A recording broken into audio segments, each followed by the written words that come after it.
Katie Taylor defeats Chantelle Cameron via majority decision to become two-time world champion and undisputed lightweight and super lightweight world champion. Incredible stuff. She currently holds all the belts in both divisions. Absolute madness. Massive props to both ladies. It was a 10-round war. The women always come to scrap. They always show that warrior spirit, that tigress mentality. Seek and destroy. Massive kudos to Katie Taylor. What a massive achievement. At 37, she turned back the clock and fought her absolute heart out. However, did Katie Taylor strike a pot of gold? Did she find that referee at the end of the rainbow? Was the decision fair and just? Look, I don't want to be a party pooper and rain on her parade, but I am going to say this. Chantelle Cameron was fighting two people that night. Katie Taylor and the referee. Not to mention that the commentary was just terribly biased in the favour of Taylor. Taylor this, Taylor that. Alright, we get it. We get it. She's your favourite. She's your golden goose. We do get it. Ed Sheeran. Anyone would have thought that Ed Sheeran was fighting that night. His name was probably mentioned more than Cameron's. Why was that knockdown not counted in the first round? It was a solid jab landed by Cameron. Yes, there was a little bit of footsie being played, but it was still a solid jab regardless. It should have counted. Taylor was also very lucky not to have any points taken off through that incessant clinching and hugging throughout the fight. Then we come to the scorecards dealt by one of the judges. 98-92. What? That judge must have lit up a fat zoot and seen two of Katie Taylor that night.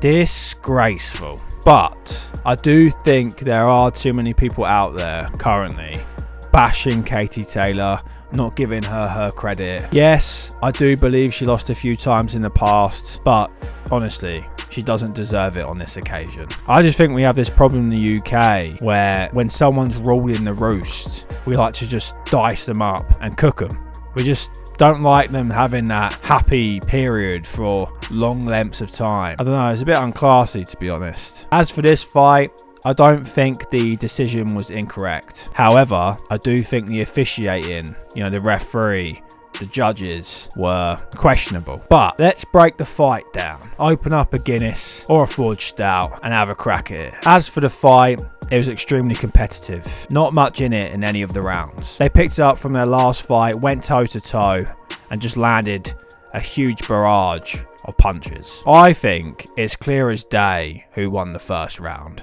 especially after that knockdown that Cameron scored over Taylor. Taylor was doing really well in that round. It looked like she was going to storm it, dominate it. But then she just jumped in a bit too close, got a bit too overexcited, and paid for it. Other than that though, I must say, I think Taylor employed the correct tactics in this fight. I think before she was just way too happy to trade with the naturally bigger woman. She just loves getting stuck in that crossfire. She's a bit like Amir Khan in that respect. Minus the glass chin, of course. But in this fight, she did really well to just stay on the back foot and plant her feet when she could and unleash a flurry of shots. For me, 2, 3, 4 and 5 I gave to Taylor. I don't think there was any real debate about those rounds. The reason for this is because I thought Taylor had the first word and last word in these rounds. Cameron was just pretty much applying the pressure with her jab. She wanted to cut the ring off, get her against the ropes. What I thought Taylor did well was play possum. She was defensively very good in this fight. She was countering Cameron as she was putting the pressure on. She was leading her to the ropes and outskirts of the ring, and as she got close, she unleashed her sentry gun-like hands on her. Cameron almost seemed like she just switched off in moments. She looked a bit mechanical, slow, and it didn't look like she had much head movement. A bit like one of those 70s Marx robots, mate. Just no fluidity at all. To add to this, she was just a bit one-dimensional. She was only really just popping the jab out. It just seemed like she was very hesitant to throw that right hand. But yeah, it just seemed like she was following her around the ring and not cutting off the ring effectively. It was really rough and rugged stuff sometimes. Both women were just coming in with their heads. We also saw Cameron cut in the third round after Taylor nutted her in the head. Bash, a big bloody gash. People are blaming Taylor for this. Yeah, she does rush in a little bit, but I just think ultimately it was a clash of styles. But yeah, overall, I thought the most eye-catching work came from Taylor in the first half of the fight. Obviously minus the first round. Round 6 was mega close. Cameron came out like a bulldozer. I think she knew, and I think her corner told her, that she needed to get back in the fight. Taylor met fire with fire, but in all honesty, this is the point where she looked like she started to fatigue. Playing Matador and Ball will exert a lot of energy, especially when you're on your toes, you're moving around the ring constantly. I think for me, this is where the tide turned in the fight. There was a bit of good body work that came from Cameron, but other than that, there wasn't really much else. I thought the better work came from Taylor with the short punches she landed and overhand rights. So I gave the 6th round to Taylor. 7th, honestly, this one was hard to pick. A real true pick'em.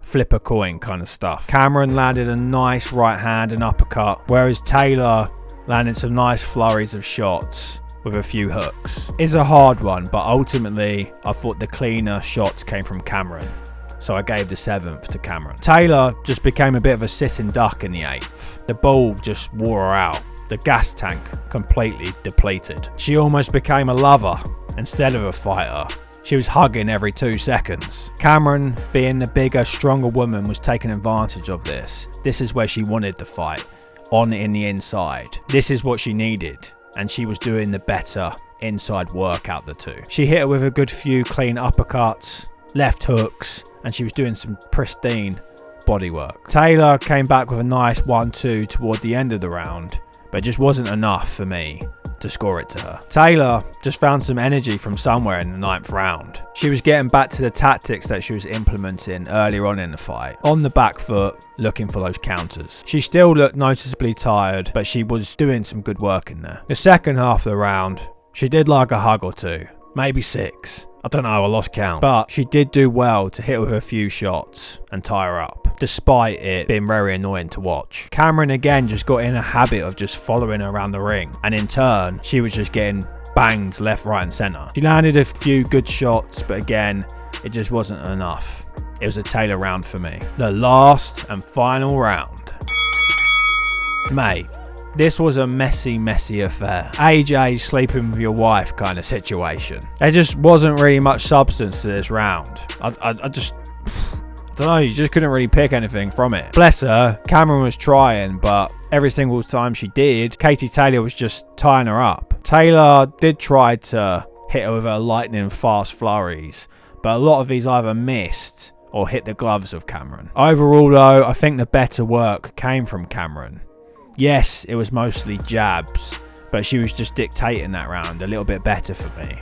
So I actually gave, even though there wasn't much in it, I gave the last and final round to Cameron. This is how I had it. Taylor, 2, 3, 4, 5, 6, and 9. Cameron, 1, 7, 8, and 10. So my overall score total is Katie Taylor, 96, and Chantelle Cameron, 94. I personally believe the knockdown should have counted, so if we're going to count the knockdown as it should have been, I gave it to Katie Taylor, 95-94. A real close fight. Again, if you wanted to make the argument that Katie Taylor deserved to lose a point, we could have potentially got a draw. Regardless though, I think Katie Taylor did very well to get redemption and get the win. Ultimately, I thought the better work was coming from her, but her stamina let her down in the second half of the fight, and that's when we started seeing that constant clinching continuously. It was very desperate stuff. Cameron to me just looked slow, methodical, predictable. She followed her around too much, and ultimately, for me, this is what cost her the fight. I can't deny, it did look like the referee was in Taylor's pocket. Any sort of wrongdoing she did just wasn't called out on. And that judge, what was he looking at? Ultimately, the right woman won. Let's give her the congratulations she deserves. She's been a staple to women's boxing, an absolute credit. It's never been as big before, and you've got her mostly to thank for it. But it all now boils down to the Trilogy at Croke Park. Is it going to happen next? I hope so. I hope they don't go in opposite directions and have different fights. Both of them are 1-1 now. But who's going to take the third? But anyway, I really hope that you enjoyed this video. If you did, please make sure to drop a like, subscribe and comment. And I'll see you in the next one. Bash!